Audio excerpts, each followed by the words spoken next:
Tops and Bottoms, adapted and illustrated by Janet Stevens. In this story, Hare tries to trick Bear. Does Bear deserve it? Genre: an animal fantasy is a story with animal characters that behave like people. Look for ways that Bear and Hare act like people. Once upon a time, there lived a very lazy bear who had lots of money and lots of land. His father had been a hard worker and a smart business bear, and he had given all of his wealth to his son. But all Bear wanted to do was sleep. Not far down the road lived a hare.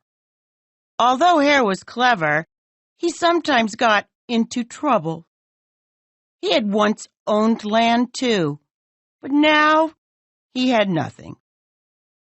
He had lost a risky bet with the tortoise and had sold all of his land to Bear to pay off the debt. Hare and his family were in very bad shape. "The children are hungry, Father Hare. We must think of something," Mrs. Hare cried one day. So Hare and Mrs. Hare put their heads together and cooked up a plan. The next day, Hare hopped down the road to Bear's house. Bear, of course, was asleep. "Hello, Bear, wake up. It's your neighbor, Hare, and I have an idea." Bear opened one eye and grunted. "We can be business partners," Hare said. "All we need is this field right here in front of your house. I'll do the hard work of planting and harvesting, and we can split the profit right down the middle. Yes, sir, Bear, we're in this together. I'll work and you sleep." "Huh?" said Bear.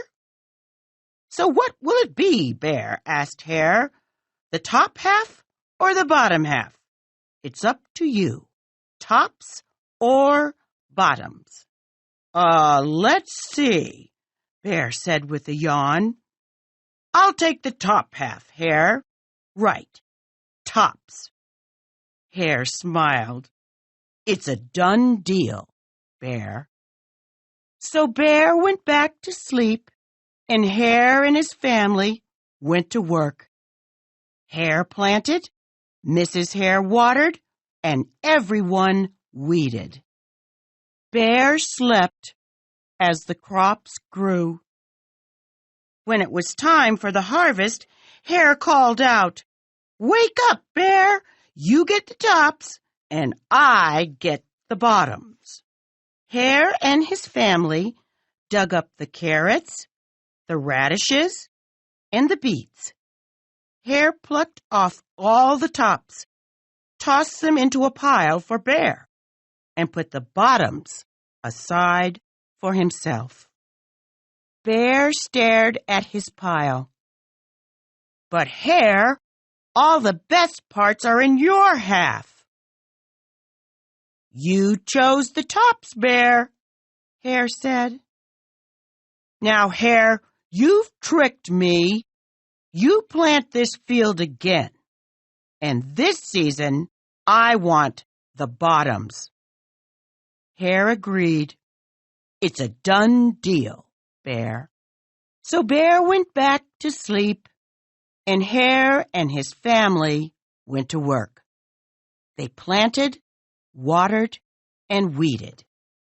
Bear slept as the crops grew. When it was time for the harvest, Hare called out, "Wake up, Bear! You get the bottoms, and I get the tops." Hare and his family gathered up the lettuce, the broccoli, and the celery. Hare pulled off the bottoms for Bear and put the tops in his own pile. Bear looked at his pile and scowled. "Hare, You have cheated me again." "But Bear," Hare said, "you wanted the bottoms this time." Bear growled, "You plant this field again, Hare. You've tricked me twice, and you owe me one season of both tops and bottoms." "You're right, poor old Bear," sighed Hare. "It's only fair that you get both tops and bottoms this time. It's a done deal, Bear." So Bear went back to sleep, and Hare and his family went to work. They planted, watered, and weeded, then watered and weeded some more. Bear slept as the crops grew. When it was time for the harvest, Hare called out, "Wake up, Bear! This time you get the tops and the bottoms." There in front of Bear's house lay a high field of corn. Hare and his family yanked up every cornstalk. Hare tugged off the roots at the bottom and the tassels at the top and put them in a pile for Bear. Then he carefully collected the ears of corn in the middle and placed them in his own pile. Bear rubbed his eyes and watched. "See, Bear, you get the tops and the bottoms. I get the middles. Yes, sir, Bear, it's a done deal." By now, Bear was wide awake. "That's it, Hare," he hollered. "From now on, I'll plant my own crops and take the tops, bottoms, and middles."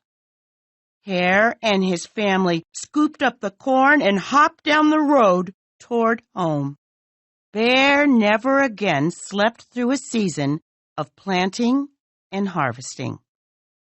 Hare bought back his land with the profit from the crops, and he and Mrs. Hare opened a vegetable stand. And although Hare and Bear learned to live happily as neighbors, they never became business partners again.